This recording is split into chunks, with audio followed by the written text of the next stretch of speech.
It's New York Sports here. Well, tomorrow, March Madness finally here. This really was March Madness. This shot by the Hofffaber, I think his name was, the Minnesota player. By the way, a couple of years ago in his state final, he was the kid. Remember, there's that clip, hit the shot from, he was on his backside on the baseline, hit a shot. So that's actually the second greatest shot that kid has hit. Now, of course, that is March Madness. And when you think March Madness, you don't just think that shot. You think NCAA tournament and Christian Laettner, especially his shot to beat Kentucky. He went to 4 Final Fours, won 2 national championships, was the 1991 Final Four MVP. From Duke University, Christian Laettner now joins us courtesy of BowDogFantasySports.net. Christian, thank you for being with us. My pleasure. Good to see you. All right, let's talk about your alma mater first of all. Can Duke win it all? There were some struggles down the stretch, but can they win it all? Well, I don't ever worry about winning it all. I just want them to get to the Final Four. I know when I played, I didn't worry about the championship. I just wanted to get to the Final Four, and once we got there, it was a little weekend tournament that you had to win 2 games, and if you did that, then you got the bonus of being national championship. So right now, I hope that they can make the Final Four. We were just talking about maybe one of the greatest moments in Final Four history was actually your team beating UNLV, especially after UNLV was heavy favorite coming back again. They had crushed you the year before. Talk to me a little bit about that game and what that meant to you. Well, I think that game my junior year where we beat UNLV was probably our best game in my 4 years as a team. Like you said, they blew us out by 30 points the year before. And for us to be able to come back the next year and beat that team, they were undefeated. They had an incredible swagger to them.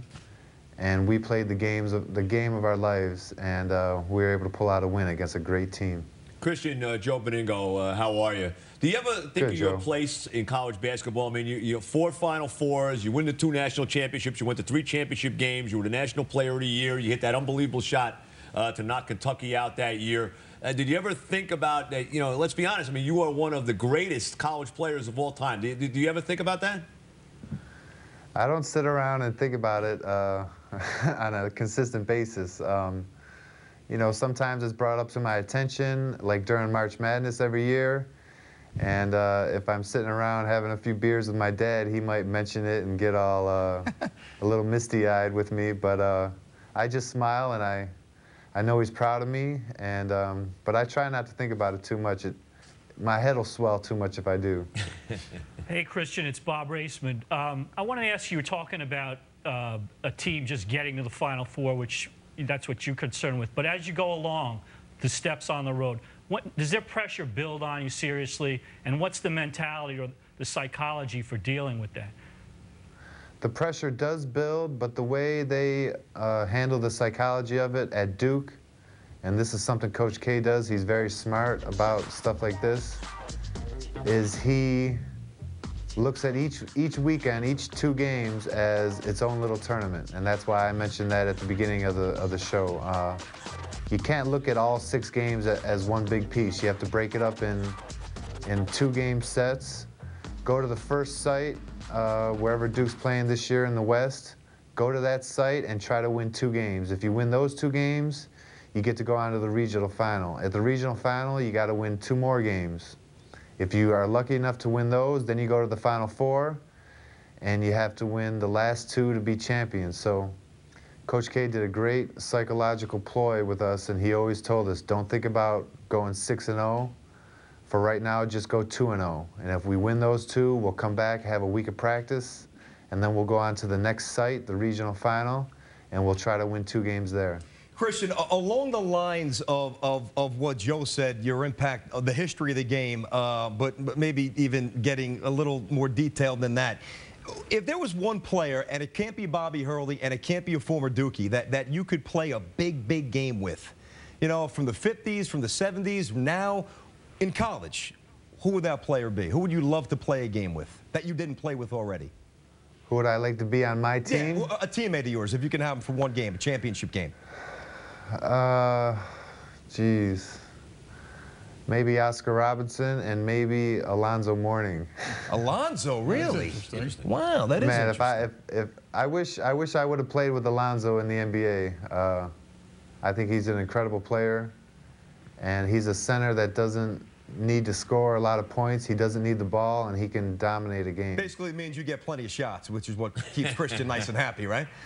I would get a lot of shots, and he's very easy to throw the ball to, and he'll catch it and dunk it for you. There you go. Christian, there's been a lot of talk from a lot of people saying that the tournament field should expand.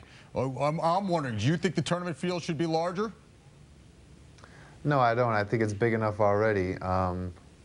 If they expand it, it's going to be more games or another weekend, and it's just going to, you know, make it a lot harder on the kids. I mean, if you expand it, they're going to be playing ball until the, you know, the end of April. So that's asking a lot of the college kids.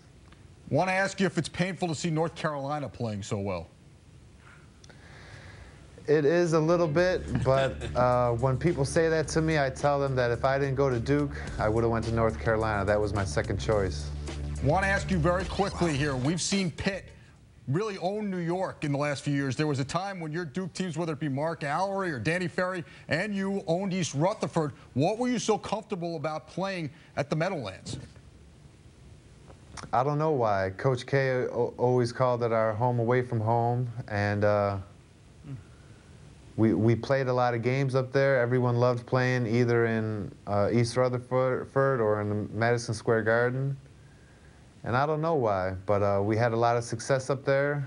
I did lose one game my freshman year to Arizona. I missed some free throws at the end of the game, and we lost to Arizona my freshman year. So, but I don't know what it is about it. We played a great game against Georgetown my freshman year, and then we beat UConn and my sophomore year. So it was a nice arena for us.